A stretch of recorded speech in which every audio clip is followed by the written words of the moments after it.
এ পর্যায়ে বক্তব্য নিয়ে আসছেন আমাদের আজকের এই মাহফিলের সম্মানিত অতিথি, আমাদের শিরোতাজ, জৌনপুরের সিলসিলার উজ্জ্বল নক্ষত্র হযরত আল্লামা ফুলতলি সাহেব কিবলা রহমতুল্লাহ আলাইহির সুযোগ্য সাহেবজাদা, দারুল ফিকির ও ইফতা আল ইসলামী বাংলাদেশের সম্মানিত চেয়ারম্যান হযরত আল্লামা মুফতি গিয়াসউদ্দিন চৌধুরী সাহেব। হযরত মুফতি সাহেবকে বক্তব্য রাখার জন্য বিনীত অনুরোধ জানাচ্ছি।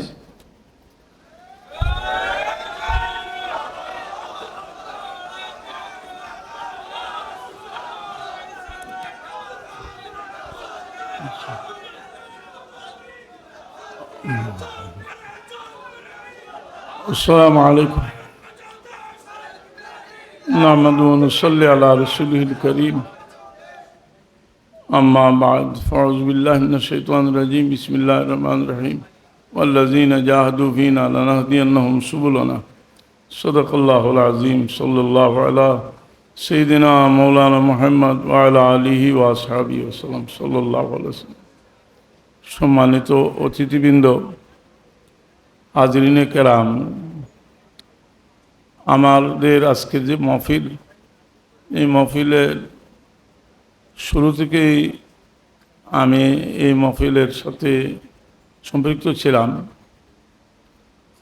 অনেক সময় যে আমাদের অনেক ঘটনার পরিপ্রেক্ষিতেও আমরা সজাগ হই। সৈয়দ আহমদ শহীদ বেরেলভী রহমতুল্লাহ তাআলা আলাইহির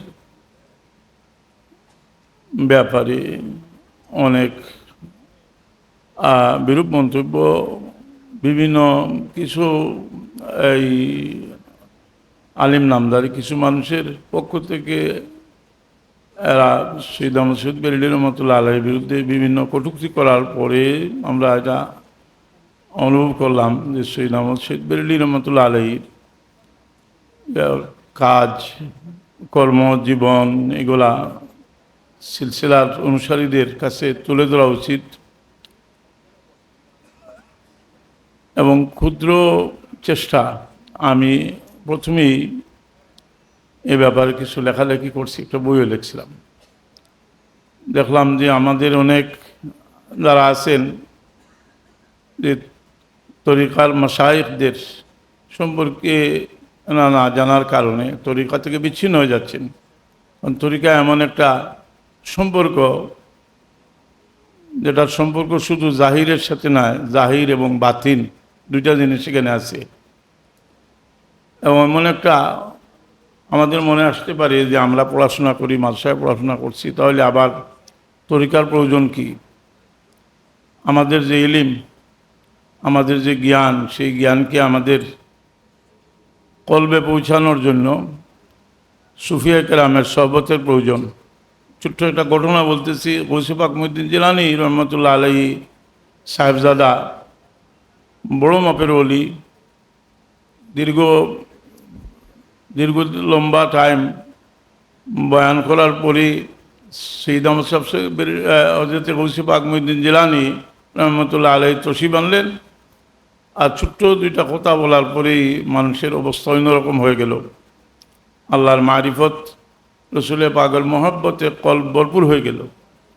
তখন গৌসে পাক মুহিউদ্দিন জিলানী রহমতুল্লাহ আলাইহির সাহেবজাদা আর আব্বা হজরতে সৈয়দ আহমদ হজরতে গৌসে পাক মুহিউদ্দিন জিলানী রহমতুল্লাহ আলাইহিকে জিজ্ঞাসা করেছিলেন যে আব্বা, আমি এত ওয়াজ করলাম আর এই তাসির হইল না, আপনি দুইটা কথা বলতে এত তাসির হইল। গৌসে পাক মুহিউদ্দিন জিলানী রহমতুল্লাহ আলাইহি বলেছিলেন যে বাবা, তোমার এলেম এখনও তোমার কলবে পৌঁছে নাই। আমাদের যে জানা যেটা, এটারে আরও খাঁটি বানাইতে হইলে আমরা সুফিয়া কেরাম সহবতের প্রয়োজন। সহবত তো অনেকভাবেই হয়। যারা দুনিয়া থেকে 1000 বছর আগে দুনিয়া থেকে বিদায় হয়ে গেছেন, তাদেরও সহবত নেওয়া যায়, মহব্বতের মাধ্যমে সহবত নেওয়া যায়। তো আমরা যারা তরিকতপন্থী, আমরা যারা শরীয়ত তরিকত দুইটা নিয়েই আমরা চেষ্টা করছি আসি। আমরা যখনই কোনো মহক্কক বা তরিকার বুজুর্গের সানে বেয়াদবি শুনব, আমাদের কর্মপদ্ধতি আমরা যেভাবে মা আয়েশা সিদ্দিকা রাদিয়াল্লাহু তাআলা আনহার বিরুদ্ধে মুনাফিকদের অপপ্রচার শুনে সাহাবায়ে কেরাম নীরব ছিলেন। আর এই নীরব থাকার কারণে তারা বহুত প্রশংসিত হয়েছেন। আর ভুলক্রমে দু একজন জড়িত হয়ে যাওয়ার কারণে তাদেরকে তিরস্কার করা হয়েছে, তাদের তওবা কবুল করা হয়েছে বলে। যাই হোক, আমরা যে সৈয়দ আহমদ শহীদ বেরেলভী রহমতুল্লাহ আলাইহির মাধ্যমে একত্রিত হয়েছি, আমরা শুকরিয়া আদায় করি। সবাই বলুন আলহামদুলিল্লাহ। সৈয়দ আহমদ শহীদ বেরেলভী আজকে আমরা বলতে পারতেছি যে আমরা এক তরিকার। কোথায় গিয়ে আমরা এক তরিকার? যে সৈয়দ আহমদ শহীদ বেরেলভী রহমতুল্লাহ আলাইহির কাছে গেলেই দেখা যায় ভারতবর্ষে আর খুব একটা কোনো তরিকা থাকে না, সবই সৈয়দ আহমদ শহীদ বেরেলভী রহমতুল্লাহ আলাইহির মাধ্যমে এসেছে। আমি আপনাদের কাছে দোয়া চাচ্ছি যে কথাগুলো হয়েছে, প্রস্তাব এখানে পেশ করা হয়েছে, সেগুলা বাস্তবায়িত করার তৌফিক আল্লাহ আমাদেরকে দান করুন।